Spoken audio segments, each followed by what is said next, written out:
This is my first true crime video guys, and I'm starting with a case close to me. In my hometown of Charlotte, North Carolina. Henry Louis Wallace, the Taco Bell Strangler. Henry Louis Wallace, born November 4, 1965, known as the Taco Bell Strangler, is an American serial killer convicted of murdering 11 black women in South Carolina and North Carolina between March 1990 and March 1994. He is currently on death row at Central Prison in Raleigh, North Carolina. Born in Barnwell, South Carolina, to Lottie Mae Wallace, Henry's childhood was marked by his mother's long hours as a textile worker and her verbally abusive nature. Despite this challenging upbringing, he was active in student government and cheerleading at Barnwell High School, graduating in 1983. He subsequently worked as a disc jockey for a local radio station. Wallace attended several colleges before enlisting in the U.S. Navy in 1985. That same year, he married Moretta Brabham. He received an honorable discharge from the Navy in 1988. During his Navy service, Wallace began using drugs, including crack cocaine. He accumulated a record of burglaries in the Seattle, Washington area. In January 1988, he was arrested for breaking into a hardware store and subsequently pleaded guilty to second-degree burglary in June. He received a 2-year supervised probation sentence.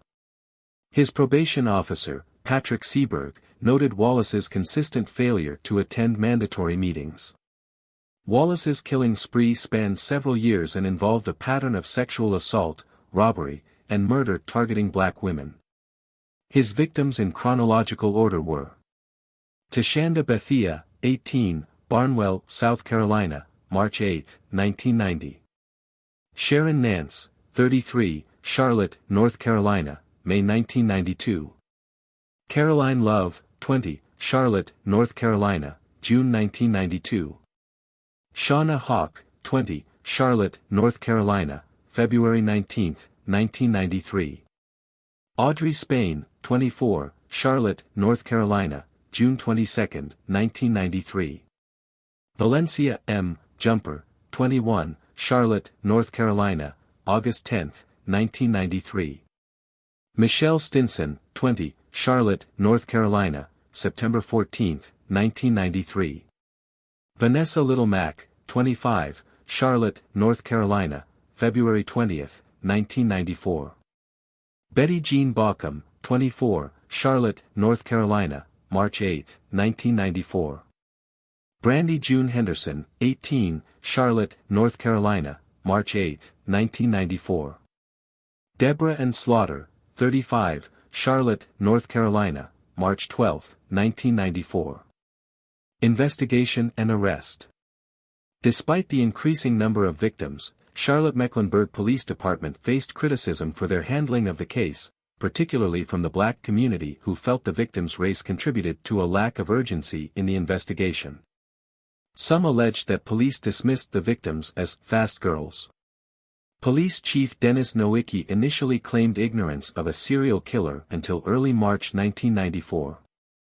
The department later apologized for their delayed recognition of the pattern. Wallace was arrested on March 13, 1994, and confessed to the 11 murders during a 12-hour interrogation. Wallace's trial was delayed for 2 years due to venue changes, DNA evidence processing, and jury selection. The prosecution sought the death penalty, while the defense argued for a life sentence, citing Wallace's history of mental illness and abuse. FBI profiler Robert Ressler commented on Wallace's disorganized methods, noting his lack of sophistication as a serial killer. Psychologist Faye Sultan testified to the severe physical and mental abuse Wallace suffered at the hands of his mother, arguing for a life sentence without parole. On January 7, 1997, Wallace was found guilty of 9 murders and, on January 29, received 9 death sentences. He offered a statement of remorse to the victims' families following the sentencing. In 1998, Wallace married Rebecca Torrijos, a former prison nurse, in a ceremony near the state's execution chamber. Wallace has since appealed his death sentences, claiming coerced confessions and violated constitutional rights. These appeals have been denied by the North Carolina Supreme Court and the U.S. Supreme Court.